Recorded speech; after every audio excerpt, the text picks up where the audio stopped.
characters that you're picking and more of, you know, the brains behind the characters. You've really got to think to outplay your opponents, as we saw in the last game. Hope to see it again. First ban coming out, Aatrox. I'm not a massive fan of Aatrox. I'm pretty sure that they've already agreed on the comps that they want to play against each other.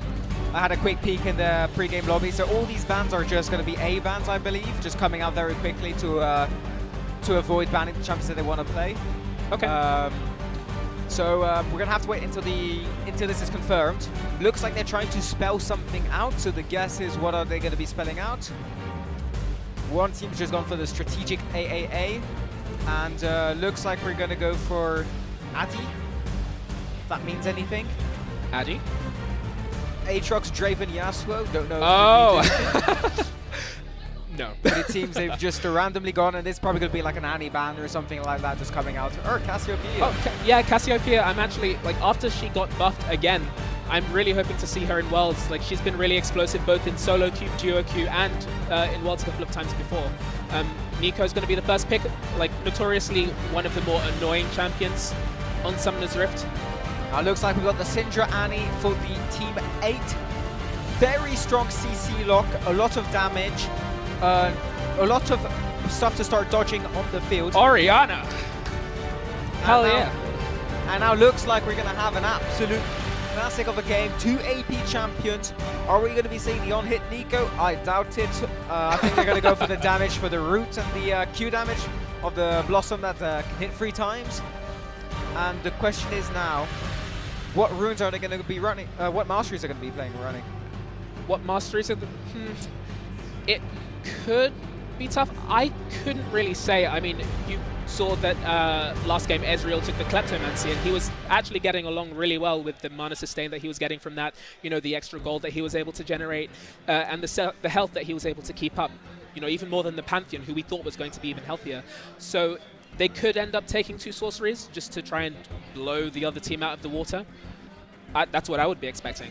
But I have to say, Orianna, of all champions after the buffs, is a champion that I'm really, really, really waiting to see in Worlds and this 2v2. I mean, her buff, an extra 50 damage in terms of base damage on her ult, is going to make her really, really explosive on Summoner's Rift. And it's very interesting to see the Summoner spells.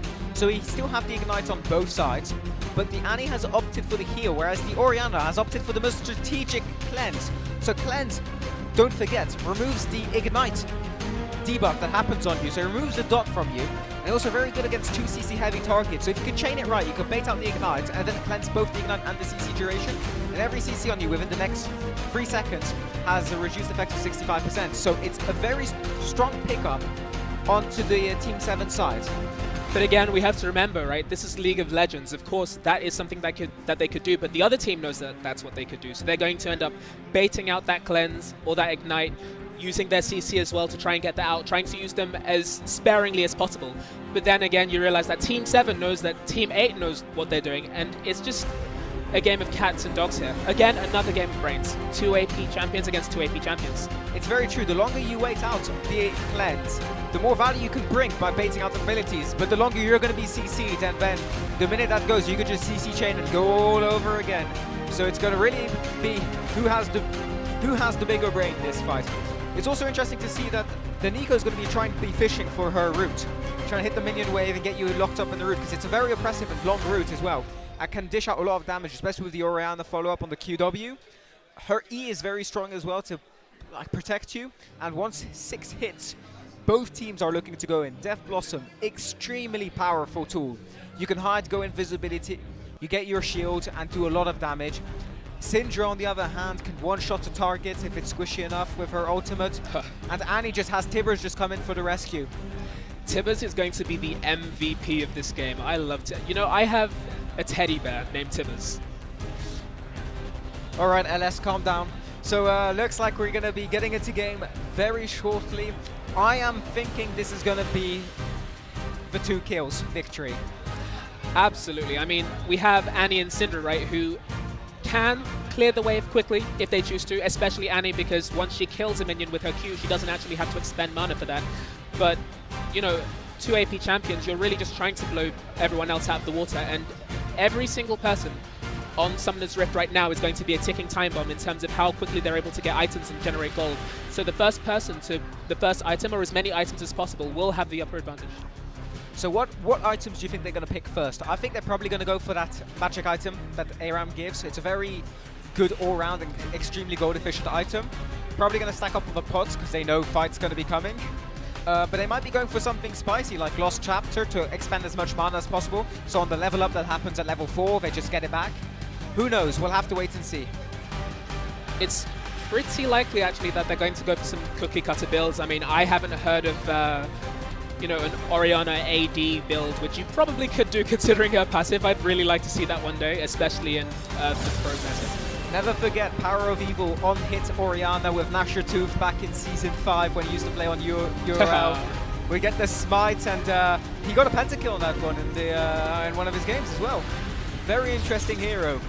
Okay, so the curtains are drawn, the players are ready, and we are set for game 2. And looks like we are going for the Lost Chapter start on all 4 of them. Everybody's got Lost Chapter. So looking to expend the mana very quickly and then just try and get it up on the level up. 2 pots each, so there's not going to be a lot of sustainability once the explosive fights start.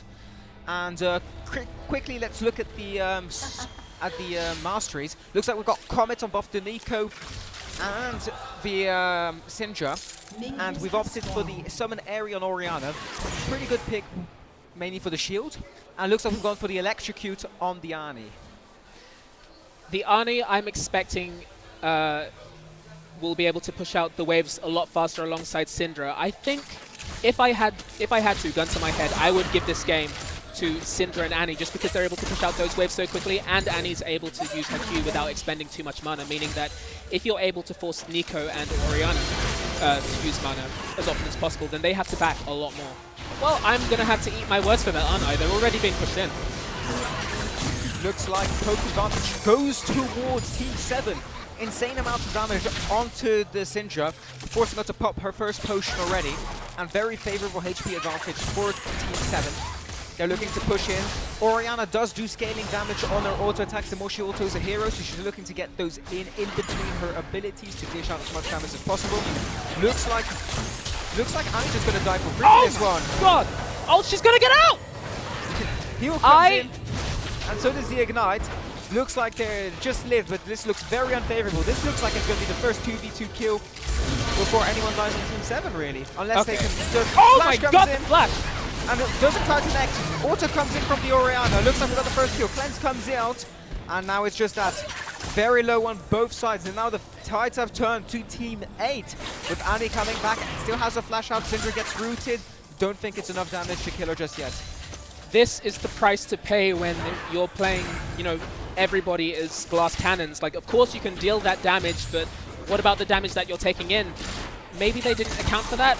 I don't know, but I guess they had the same plans and they just didn't manage to execute it as well. All right, healing totem comes in for the Syndra, getting a bit healed up. Hits level 6, so both sides.